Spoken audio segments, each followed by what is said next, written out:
All right, welcome everyone to another EBFA webinar / sponsored by Naboso.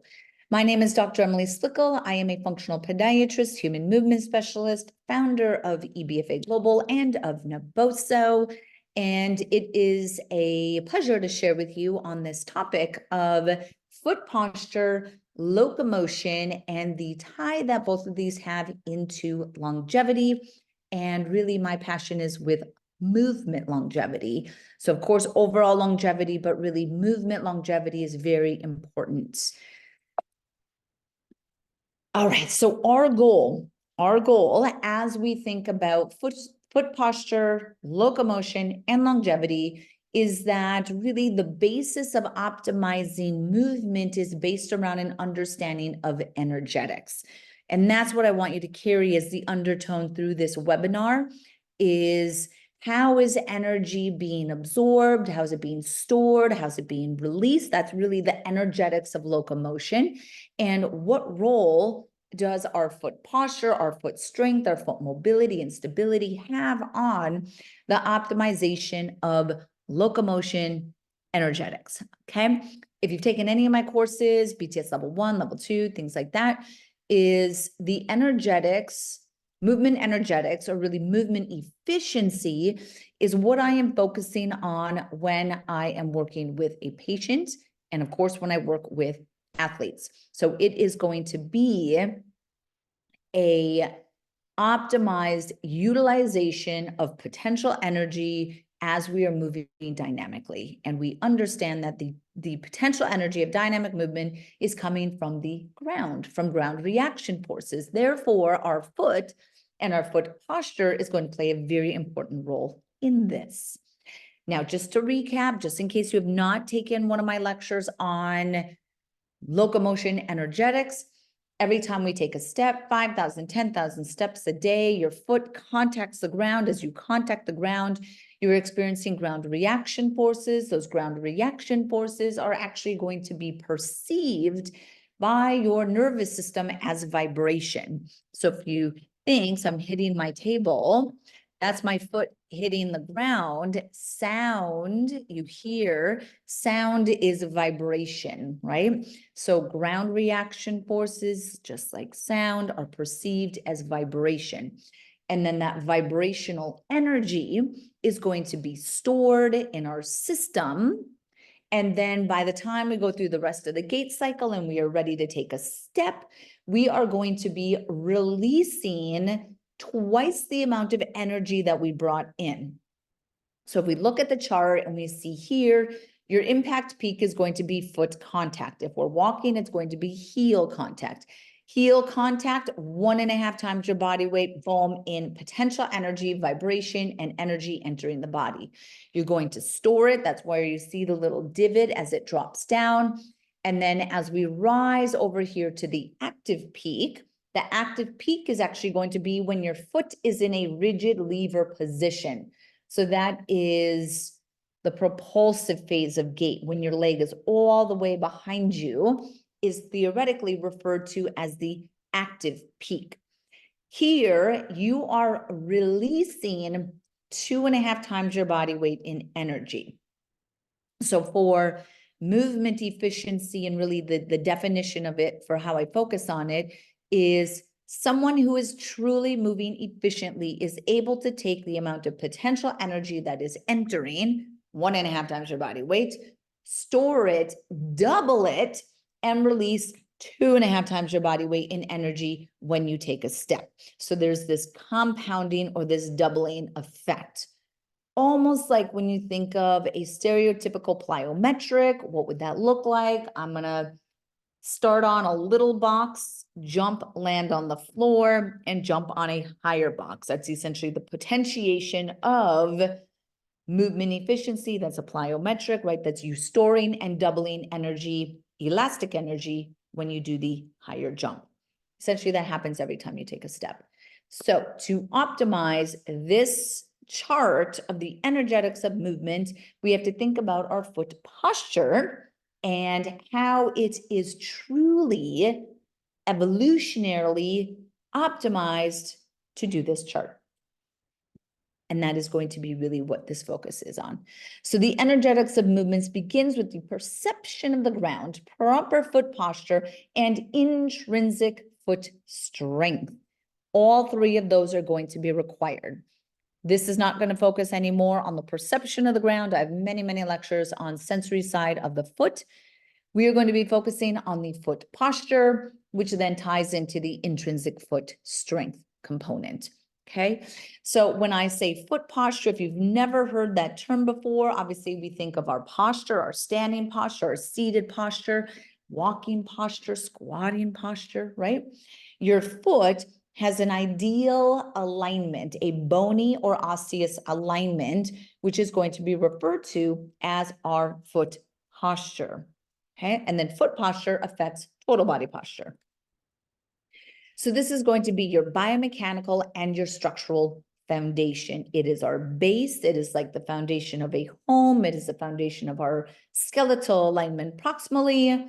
Here you can see on the photo, just as one example, that we do not have a solid, nor do we have a symmetrical foundation in this individual. So we can see more unlocking, pronation, collapse on the right foot versus the left foot. That is ultimately going to affect the energetics of locomotion in this individual. Okay, so what this is referred to as the human foot, the optimal foot, is a plantigrade foot. That is what we want. The human foot is a plantigrade foot, just like the sketch on top here. So what you can see, some of the characteristics, if you're looking at this, this is how I look at x-rays and I would read an x-ray, is that I would see that there is a inclination to the calcaneus. So the heel bone has a pitch, an inclination pitch. At the same time, your metatarsals have a declination angle or pitch. So it's that combination of calcaneal inclination, metatarsal declination that is creating the arches that we appreciate, these beautiful lateral arches in the foot. We are then, of course, centered, and we're putting some body weight into the forefoot on those metatarsal heads. And there's a beautiful transverse arch that is running along the inside of the foot. We have beautiful, nice, long, straight toes, and that is creating this plantigrade foot.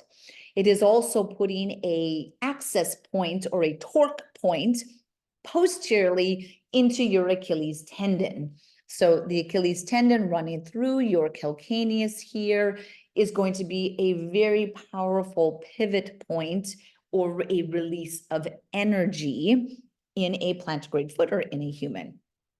Now, if you look at the bottom, this is a primate's foot. You can just appreciate some of the differences, right? We can see here there is no calcaneal inclination. That calcaneus is parallel to the ground. There is no metatarsal declination. The metatarsals are parallel to the ground. Therefore, there are no beautiful longitudinal arches. And what you also want to appreciate is that they actually pivot or torque, catapult through their talonavicular joint. So they break, and it's actually called a mid-tarsal break, where you are flexing at that midfoot joint, and then the Achilles tendon is not the powerful torque center like in the plantigrade foot, okay? Now, even though this is a primate foot and this is a human foot, I have treated many, many patients who actually have foot posture that looks like a primate foot. They have a complete collapse and breakdown of their foot structure. They have a mid-tarsal break. They are actually pivoting through their midfoot versus their ankle, and they'll actually flex through that part of the foot. One, as soon as your foot completely breaks down like this, you are not moving efficiently, period. And then two, you are going to lose the integrity of all these small joints, and it can lead to a lot of arthritis that occurs in the midfoot in this bottom foot here, in the human foot that looks like that. Okay, so we are striving for a plantigrade foot. This is going to be, I call this setting the base. Before I work with any patient, any client, any athlete, I am teaching them to set their base. So when we set our base, we're going to stand nice and tall. If you want to stand up and join me, please do so. You don't have to see my feet for this, but we are going to stand, feet are shoulder width apart. You're going to lift your toes up nice and high, spread them nice and wide. And while you are standing here with your toes lifted and spread, I want you to feel and focus on your foot tripod. So the first metatarsal head, fifth metatarsal head, heel. Keep spreading those toes, place them back down onto the floor. And then we are going to do a slight external rotation into your hips. So this, I actually do want to show you the video now. I apologize. So for here, what I want you to see and appreciate here, sorry if my video is small, here is that when I squeeze my glutes or I externally rotate my hips, do you see that subtle lift of my arch here? So that's what I want your client to feel the spiral by externally rotating into your hips. Okay, so there's a little lift of that arch because we are getting into our hips. Toes are long, straight, and wide. Foot tripod. And then the final one is going to be some toe tension, or what's called the reverse windlass mechanism. So for this, if you understand how to do short foot, you should be able to do this right away. But we want to have just a slight engagement, call it 10% of an engagement of your digits. You're just saying hello to your feet. Feel the toes, okay? Now, if your clients have a hard time getting into their digits and how to activate toe tension, this is where you could teach them to do a forward lean. With a forward lean, you're standing nice and tall, arms are by the side. Imagine that you are stiff as a board, slightly lean the body forward, and then bring it back to a vertical position. Slightly lean the body forward, bring it back to a vertical position. For context, for those who are not familiar with it, I'm standing nice and tall. I'm leaning my body forward. So you see that slight lean, and then I bring it vertical. Slight lean, and then I bring it vertical. Every time we slightly lean the body forward, you should feel an activation, or the client, the patient should feel an activation of the digits. It is then taught so, hey, Johnny, that's what it feels like when you are stabilizing into your digits. I need you to feel that and connect to that. I will go into short foot more in a little bit. Okay. Now, one thing that I will say is that in this plantigrade foot, there's certain reasons why people have a hard time holding a proper plantigrade foot, why they have a hard time staying in this beautiful position here. A lot of that, one of the most common ones that I will refer to, is going to be a ligament laxity. Okay. Now, anyone with a ligament laxity, really what's happening, if you can see my arrow here, there's a bunch of ligaments, and there's a very special ligament running here where my arrow is, just underneath that talar head, and it is called your spring ligament. That spring ligament is like a hammock or a stirrup, and it's holding the talonavicular joint up, okay? If you have a very lax spring ligament, you are going to dump or drop down into your midfoot. So for that is one of the examples of where and why I developed the foot wedges for Naboso. So on this, if I'm working with a patient or a client and I need them in a plantigrade foot and they just can't hold that foot by themselves, then I will slide a wedge underneath the inside of the heel. I'm going to get them into a more stable position.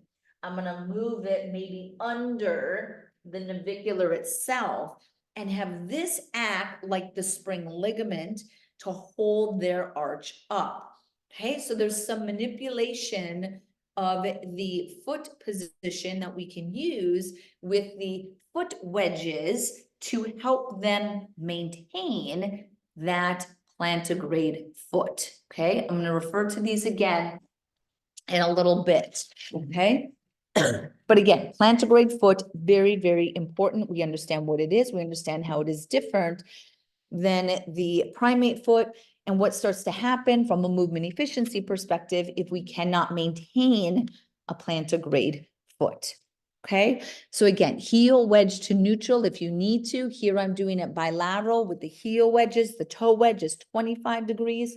So you could play with either wedge if you would like.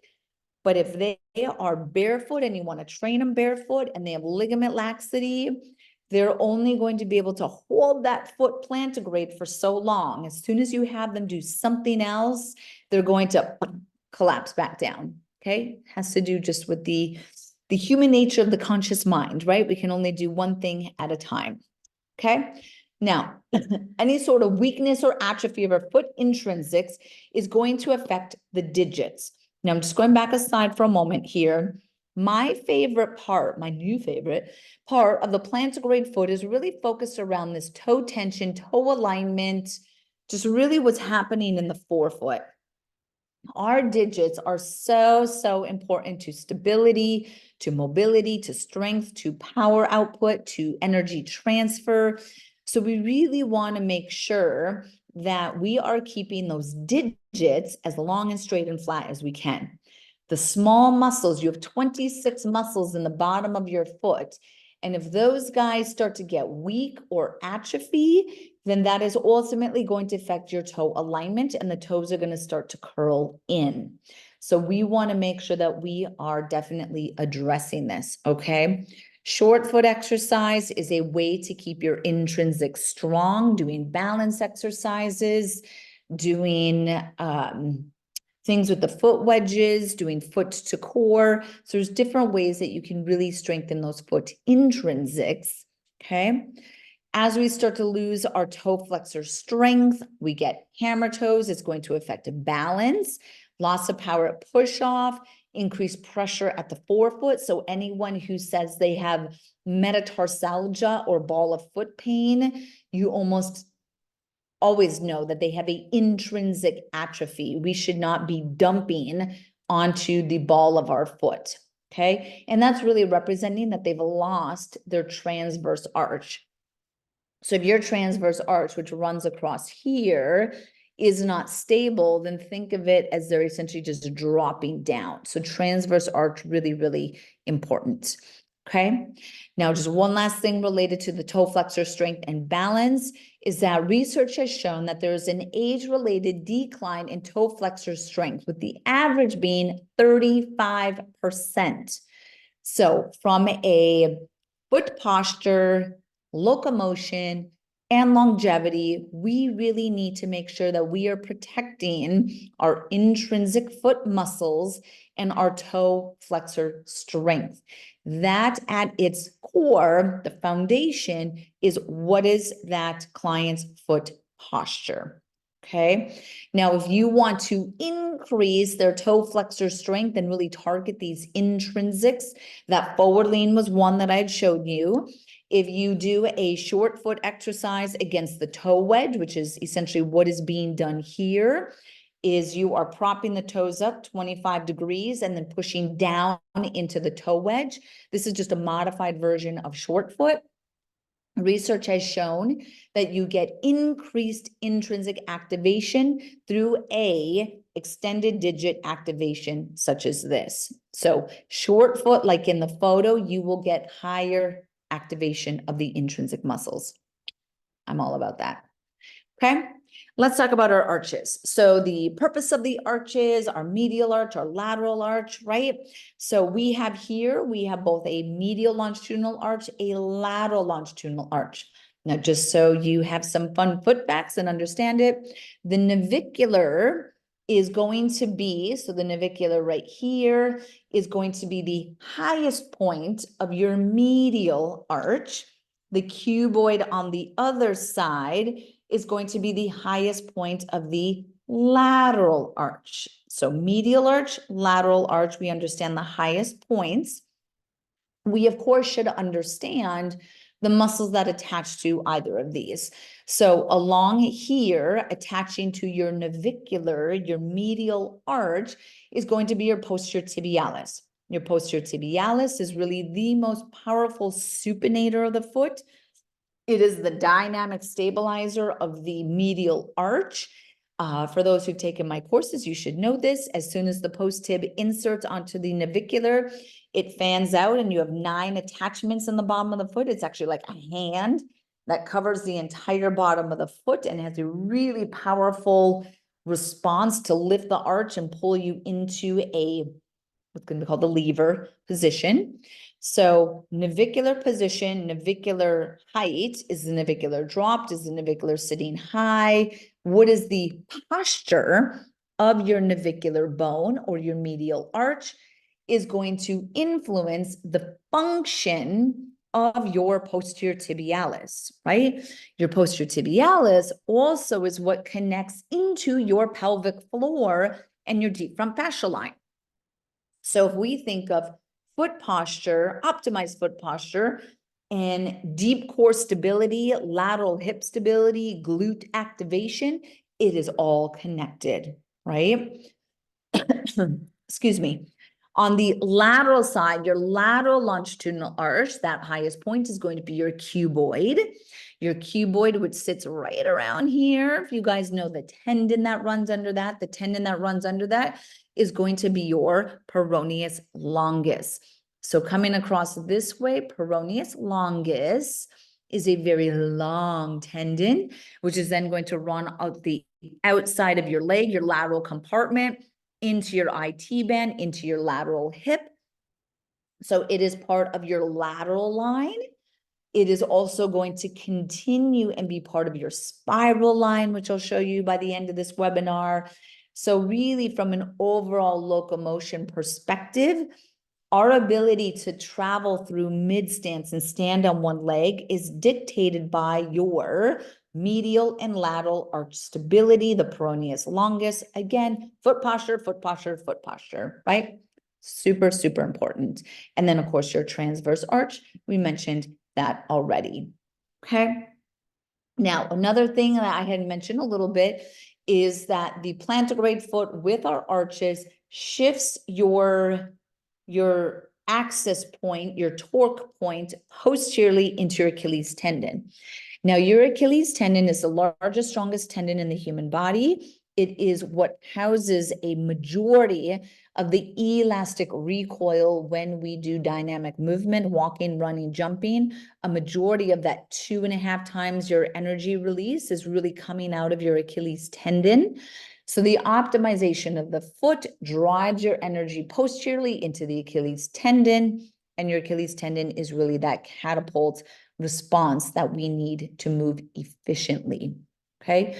Improper or a loss of foot posture and arch stability ultimately starts to affect the midfoot, rear foot, and then that affects your calcaneus position. If your calcaneus starts to dump or fall one way, you change the alignment of the Achilles tendon and the symmetry of how torque is put through that tendon. So that's very important. Also, your Achilles tendon blends into your plantar fascia. So you have this continuity from your very powerful Achilles tendon into a very powerful fascial band on the bottom of the foot.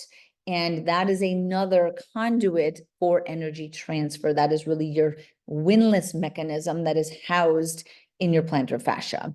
And that windlass mechanism is essentially a stabilization of your foot and your foot arches when you roll into the lever. I'll talk about that more in just a moment. Now, there is another part of the plantar fascia and our arches that has to do with energy transfer and dynamic movement. This is referred to as arch compression. Arch compression, as the name describes, is that when you stand and when you walk and when you squat or whatever you do, there's a compression or a lengthening of the arch under load, okay? And that stretching or the compression, lengthening, dropping of the arch is essentially loading or potentiating connective tissue. And when you then pick up the foot, you are essentially going to recoil back into your arch position. And when you recoil, you are essentially releasing the energy, right? Because when we go through the gait cycle, we are doing this very quickly, right? So as you stretch and then release the energy, this is within milliseconds. So stretch the plantar fascia, potentiate it, and then recoil back in, lift the arch and release your energy. Okay. In order to optimize arch compression, you have to have an optimal foot posture. You can't be too unlocked because then you're loosey-goosey and you can't get any stability in your connective tissue. But you also can't be too rigid because people who are too tight in their plantar fascia and in the bottom fascial structures, when you go to load the foot and to potentiate it, all you do is micro tear it. These are people who get plantar fibromas, plantar fascialosis, or plantar fascial ruptures. These are people who are chronically into their plantar fascia and also typically have a cavus foot. So a high arch, really tight plantar fascia, it's very hard for them to do arch compression with this load and recoil of how we think of the dynamics of the foot. So again, it's some of it is the nature of structure. Some of it is the nature of doing sufficient mobilization and stabilization through techniques that we do with our clients and patients. Okay, so arch compression, very important. One little fun fact that I want to say is that, so arch compression is going to be a potentiator of elastic energy. And we use it when we walk, we use it when we run. The arch compression demands are much greater when we run than when we walk, which makes sense, right? Because it's single leg, you have 3 to 4 times your body weight. There's just a lot of, higher impact forces, faster acceleration makes sense. Okay. So just if you're thinking of plantar fascial loads through activity, it will always be higher when we run than when we walk. So someone will be more susceptible to plantar fasciitis as a runner than a walker, right? Another thing is that if you use something like a stiff orthotic, I don't have one in front of me, I'm looking to see if I do, a stiff custom orthotic that is too aggressive and too high into the arch and is like stiff as can be, there's no flex in it. What actually happens is that blocks this potentiation and recoil of the arch, which is what we need. That's a natural part of energy transfer. So too rigid of a custom orthotic blocks this mechanism, which can lead to other injuries. It can lead to inefficient movement patterns. It can create more problems than it's actually trying to help. Okay. Now, that doesn't mean that custom orthotics and arch supports are all bad and block all the innate energetics of movement. But what I use that information for is that I make running orthotics very different than I make orthotics for someone who's going to stand. And it's important to understand that. So I will use different flex in my running orthotics so that I can still allow sufficient arch compression. So I got a little support, but still some flex so I can get that dynamic arch compression that I need. Okay, and that's how we want to think of it as well. That is understanding arch compression. Structure and foot type affects it. Footwear can affect it. Orthotics can affect it. Obviously, natural connective tissue characteristics can affect it. Okay, but very, very important for efficient movement. Okay. Now, what we do once we kind of load the tissue and you have that compression is that we transfer forward into this beautiful position, which is called a rigid lever. And the optimization of a rigid lever is based around the transverse arch. So we can create a lever position because of our arches. The primate foot that we showed cannot create a rigid lever because it doesn't have the arches. This is going to be a position of supination. So what's happening in the rear foot here is we got some beautiful plantar flexion, we got some inversion of the heel, we got a lift of the medial arch. That is all nice, rigid, locked, stable supination. It is a position of power. It is already, even though this is a static photo, it is a dynamic moment of energy transfer. So something very, very powerful and important. Okay. So when you are thinking about the lever position for your client, I want you to understand how to assess the rigid lever. So when you do your foot assessments now, I'm sure you do a standing assessment, maybe a bilateral, maybe a single leg. I want you to be assessing everyone's rigid lever. And the way that I do that on a patient is I will have them stand on one leg. I'm testing their balance. Then I have them lift into a single heel raise. One, can they even do that? We should have sufficient strength to do a single heel raise. And then two, I'm looking at the lever from the front and I'm looking at the lever from the back.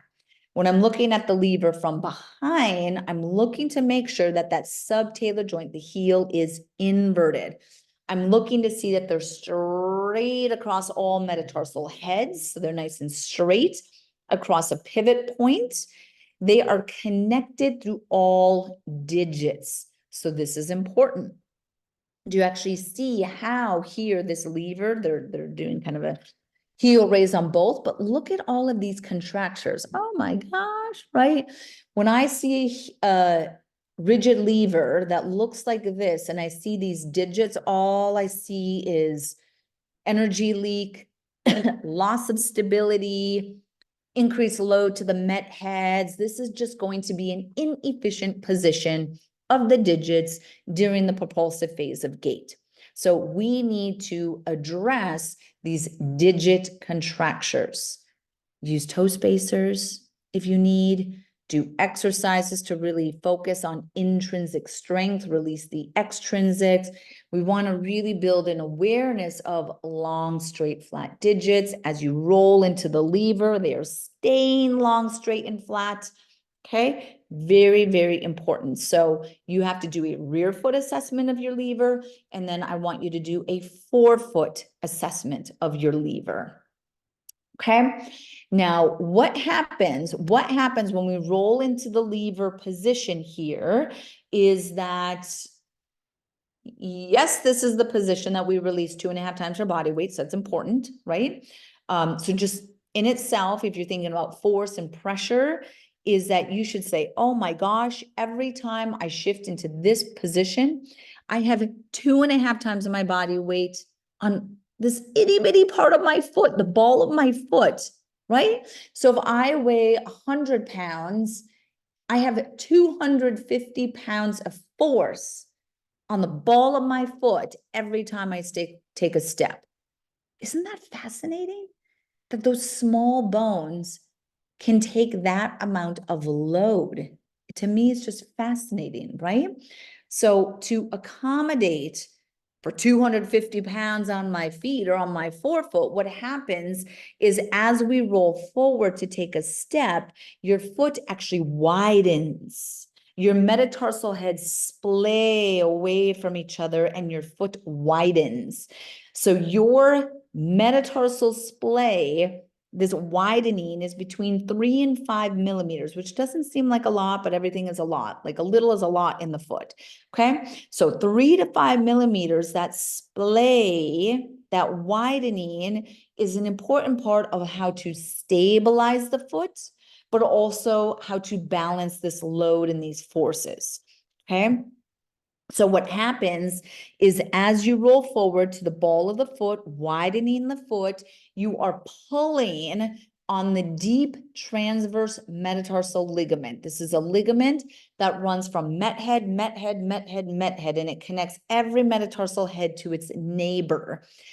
This, your deep transverse metatarsal ligament, is actually part of your plantar fascia. How cool is that? So your plantar fascia, which is arch compression, is part of this ligament, which is involved in metatarsal splay.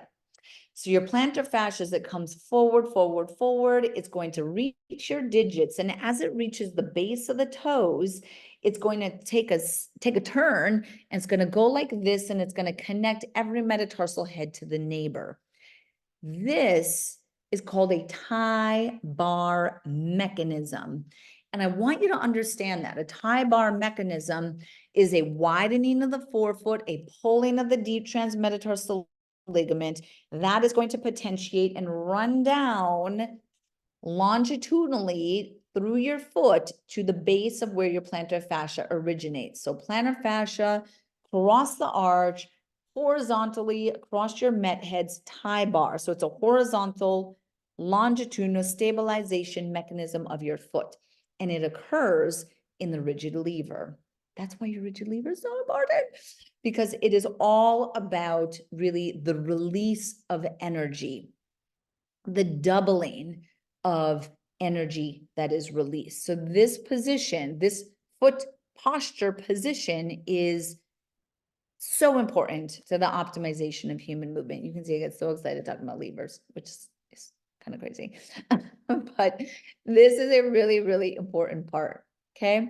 So for that, I need you to make sure that you are not just focusing on ankle dorsiflexion and how that is important for the loading mechanism. Yes, it is, right? But what are we doing also to support the plantar flexion moment of the ankle? We have to be able to achieve sufficient plantar flexion, ease with plantar flexion, right? Because that is really how that energy is going to be released. Energy in, really important, but we need to put as much attention into how energy is put out. Plantar flexion mechanism through the ankle, very, very important to how that occurs. Okay, this right here, just so that we can all see in this little shadow here, if you can see here, that's your plantar fascia. So you can actually see the shadow of your plantar fascia on an X-ray. It is the dorsiflexion of the digits that potentiates and pulls that plantar fascia. It's actually going to pull the heel into inversion. That is what the windlass mechanism is. Okay, so if you cannot plantar flex your ankle, you're not going to be able to optimize dorsiflexion of your digits, which means you cannot optimize the windlass mechanism to really stabilize the foot and rear foot. Okay, and all of that is happening right here. So it is in the propulsive phase of gait, is when your foot is behind you. It is really that last contact point before you take a step and you swing your leg forward. Just in case you did not know this, the reason why we need to be able to release 2.5 times your body weight in energy is that you have to somehow get this leg, this heavy, heavy leg, from behind your center of mass in front of your center of mass. That takes a lot of energy in gravity because that leg is heavy. So that's really why we need to optimize this position right here. Okay. And I didn't even talk about the hip and how that affects it. Okay. Now your rigid lever and bunions, super important, right? I mentioned toe spacers if you have hammer toes, toe spacers if you're seeing anything happening in that lever and the digits. Here you got to think about bunions as well. Bunions are ultimately going to destabilize that rigid lever. One of the number one causes of bunions is a collapse of your medial arch, which means they lost their foot posture. That is going to lead into bunion formation. It's through your first ray that you lose stability. So then just know there's going to be energy leaking in someone with bunions because of their impaired ability to get that rigid lever. Okay. What happens when you have a bunion on the gait cycle is that you lose centrations, you've lost alignment, you start to deviate off the cartilage, you start to wear down the cartilage, you get arthritis, you start to lose range of motion, you push off of the side of your toe versus through your toe. The side of the toe is called a low gear position. It's a very destabilized position. Your foot is unlocked. As soon as your foot unlocks, your pelvis and your hip unlocks. So now we've lost pelvis stability, we lost glute stability, right? So we have this delayed foot strength, delayed stabilization, delayed activation, both in the foot and in the pelvis. So I'm sure you guys can connect the dots on how that's going to affect the energetics of locomotion, right? Which is then going to affect movement longevity, okay? Really, really important. Now, that doesn't mean that you have to have bunion surgery but it does mean you have to put something in your shoe to maintain sufficient alignment, and that's going to be your toe spacers, right? Okay. So these fascia lines and your rigid lever stability, this is going to be the last thing that I'm going to cover, is really what's happening with these fascia lines, okay? Here, these are your intrinsics, just a snapshot of it, of what we are trying to achieve. First fascia line that we want to take away from a foot posture perspective is going to be your deep front line, right? This is what's connecting your long flexors, your toes, into your posterior tibialis, into your adductors, into your pelvic floor, into your diaphragm, achieving foot to core stabilization. That is what we were doing with a forward lean, toes engage, toe engagement, boom, up into the pelvic floor, and really this foot to core fascial stabilization mechanism. If someone cannot hold their foot in a neutral position, we got a problem with the wedges right here, right? Put it under the calcaneus, put it under the midfoot if you want, prop those toes up. So if you want to get even higher toe activation, then put the wedge under the toes where you got 25 degrees, have them push into the wedge versus pushing into the ground, and they're going to get increased activation. Love it, love it. That is awesome. I have many videos on short foot. So if you've not seen how I teach short foot, or you want to share one of the videos of me describing how to activate short foot, just go to YouTube and search short foot Dr. Emily.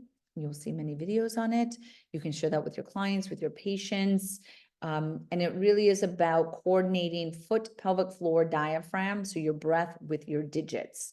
I love using the wedges when I do it, especially in the client who has limited ankle mobility, ligament laxity, midfoot collapse, or they got just a little bit too much of that calcaneal eversion, or for the person who has hammer toes and bunions, and they're having a hard time getting into their intrinsics, then I like to use the toe wedge. Honestly, I would put the toe spacers on the foot and then have the toe on the toe wedge. And do a few sets this way. The entire workout doesn't have to be on the wedges, it can, or you could just do your movement activation with the toe wedge. Honestly, it's your choice, right? Then we mentioned the spiral line. The spiral lines, you have your peroneus longus. I showed that. That's your cuboid. Your cuboid is your lateral arch. So it's running under your lateral arch, and it actually lifts and it runs kind of like, let's do this, like this. This is your peroneus longus tendon under the cuboid, and it's going to lift the cuboid up. In someone who overpronates, essentially they get a laxity in the peroneus longus and it drops. And then that peroneus longus can't lift the cuboid anymore. So lateral arch is peroneus longus, medial arch is posterior tibialis. Here, your spiral line is just showing how your peroneus longus blends into your tibialis anterior, becoming this cross sling that then runs up your leg into your obliques, into your serratus anterior over here by your scap. Really important stabilization mechanism. You can see the drawing here as well, right? So that's your lateral arch. You need to have lateral and medial arch integrity to optimize your spiral line. Your lateral line, we mentioned this already. You have to have lateral longitudinal arch stability for your lateral line. I mean, technically you need medial arch stability too. So midfoot, rear foot posture has to be optimized for that lateral line. Lateral line is kicked in every time you go into a single leg stance through the mid stance phase of gait. Okay. Now, what optimizes all of these fascia lines here, fascia line, fascia line, fascia line. What optimizes your fascia lines is your foot posture. So is your foot posture plantigrade, tripod, medial lateral arch lifted, transverse arch present, toes are long, straight, and flat, no bunions, no hammer toes. If they got them, you got to toe spacer those puppies out, right? For the strengthening of your intrinsics is going to be short foot, forward lean. If they need a little bit of help keeping their foot into a neutral position, that is where I highly recommend the foot wedges from Naboso. So use the heel wedge, use the toe wedge, put it as a little bit of a drop, but you're helping them maintain their foot posture despite having a structural ligament laxity, right? Your only other option is to keep them in their shoes with orthotics. But then we spoke about how orthotics can be deleterious because of it blocking arch compression. So we want to be smart about the aggressiveness or the materials that are used for a custom orthotic, but still understand that there is a reason to arch compression, like arch dropping a little bit, right? And then lifting, all right? And then, of course, that sets the base for all of the fascial lines and the fascial slings. Okay, so we got a special for you at Naboso. If you have not tried our foot wedges yet, grab them lower. So our foot wedges, what you get in a kit is you get 2 toe wedges, 2 heel wedges. The heel wedges are 10 degrees. The toe wedge is 25 degrees. And then, of course, you get a little bit of this back position here that you could use. I like to put the heel here, so it's down like this. You can use it like a squat block. The texture gives you the biofeedback, which is super, super cool. So these are, oh my gosh, $90. Shoot, you guys, that's so bad that I forgot the price of my product. $90 for the foot wedges. Hello, Emily, what is wrong? Oh my gosh, no. Hello, $75, even better, you guys. So they are 75 USD, 40% off. You do the math, it's like low 40s for these foot wedges, which is great. They're made of silicone, so they are dishwasher safe. They're going to last you forever. Silicone is incredible, super easy to clean. Okay, so these are great. I do have one last announcement that I forgot, is that we actually have a course that is happening. It's live. It's in person. It is happening March 10th, and it is the Foot Posture Specialist. This is a new course from EBFA, is a Foot Posture Specialist. So if you want to geek out about foot biomechanics and how to use squat blocks, foot wedges, and posts, so essentially posts that would go into shoes and things like that, then this is a really, really good course for you. I will send that link to everyone who signed up to this so you can have access to that. That again is March 10th, Foot Posture Specialist in Phoenix, Arizona. It is in person. We are booking another one for April that is going to be in New York City. So New York City is going to be April, I believe, 2021. So both of those dates in person. Eventually it will be recorded, but I want to keep a few of these things special in person. Definitely get your foot wedges 40% off FW40 through this Sunday. FW40 to get the foot wedges 40% off. I am going to take any questions that you guys have. Definitely check us out on social as well. Elizabeth says, what are your thoughts on older populations whose toes have curled? Should they get surgery? So with hammer toes, so I'm just going to extend off of this, Elizabeth, a little bit. So when I see hammer toes in a client, in a patient, you want to ask yourself, and what I ask myself is, are they rigid or are they flexible? Take the toes and can you pull them straight? Okay.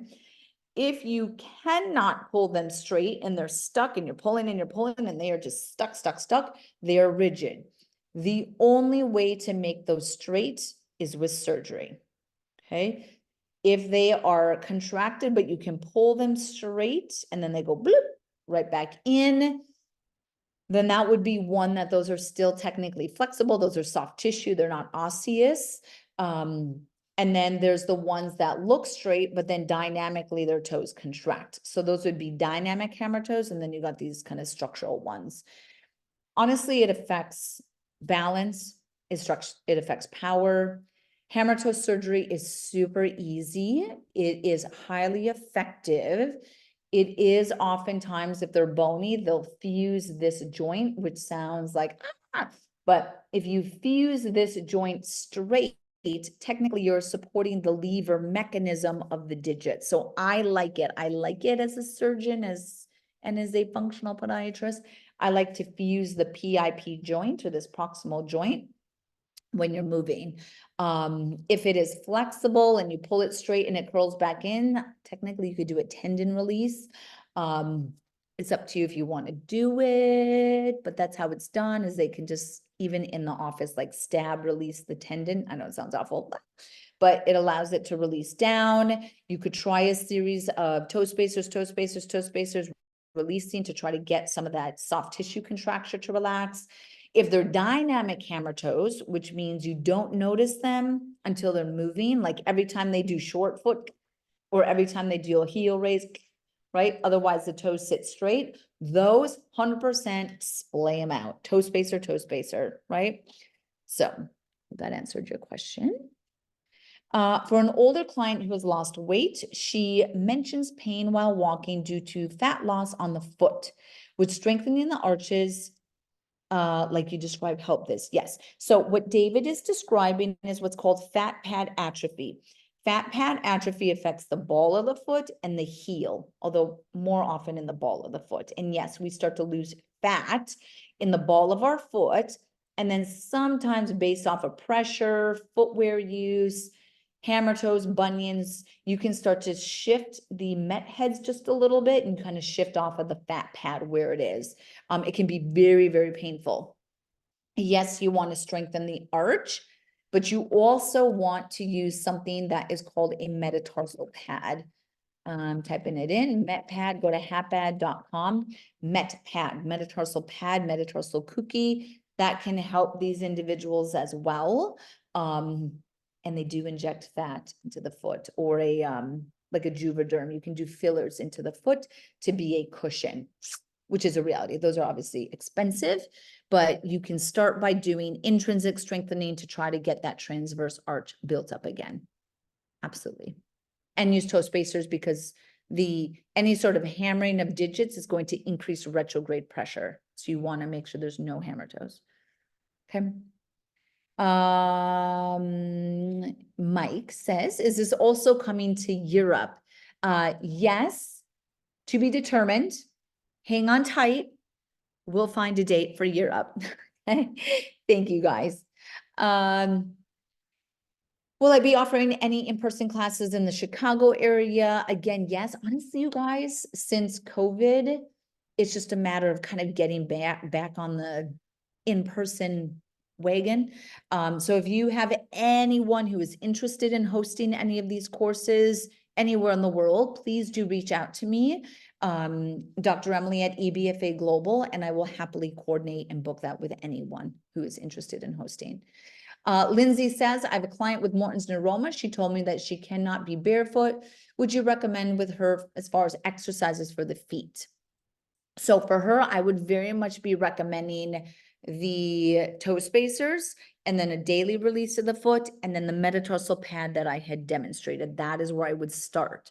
Now, depending on the neuroma presentation, she can consult with me if she wants. Sometimes you have to do injections, but you want to make sure that you are releasing any pressure. But the thing with neuromas is sometimes it has to do with the size of the neuroma, and no matter what you do, you're still going to have irritation. So we need to shrink the size of the neuroma. Actually, it might be a good webinar that I do, is just everything about neuromas. So Lindsay, if you want to message me offline, I'm just going to leave that kind of there. And then really I should be doing a webinar on neuromas. How about bunions? How do people recover after surgery without proper training with a professional? I mean, honestly, not every bunion has to go through physical therapy and rehab. Depends how severe it was. If someone does a lapidus, which is a fusion of the first ray, that's really where I would do more foot strengthening. But again, we could create a post-bunion surgery protocol. Actually, it's a good idea. I should work on that as well as a webinar. You guys are giving me such great ideas. But yes, many, probably a majority of people that get bunion surgery do actually no physical therapy after and just go right to return to activity. But we know that we need to understand range of motion, stabilization, short foot, intrinsic activation. That's really what you should be doing for the bunion post-op. How did I acquire an accessory navicular in my right foot? So an accessory navicular is on the navicular, which is the highest point of the medial arch. You are actually born with that, Jennifer. So that is something that changes the lever arm of the posterior tibialis, and it can affect your foot stability, your foot to core stability. But an accessory navicular is something that an individual is born with. And I talk about that more in some of my flat foot lectures. Okay, wow, you guys have so many awesome questions. Wow. Okay, so I'm going to take 2 more minutes of questions because you guys have such good ones. Let me see. Here, so Mike asks, can the exercise towel crunches where you're curling the toes with it? So it can't cause hammer toes. He says, can this towel crunch cause hammer toes? Is this a problem? Is it not a problem? Does it make the foot stronger? Okay, so I personally do not like doing toe curls or towel crunches where you're doing this on a towel. The reason is that there were some really good research studies that looked at short foot versus towel crunches versus like yoga toes where you lift a toe. And they compared those and showed which had the highest intrinsic activation, which therefore had the highest efficacy in strengthening the foot. Short foot by far won as far as foot activation, foot strengthening, highest ROI on all these different exercises. So when I choose an exercise, I go very much based off of research showing the greatest efficacy.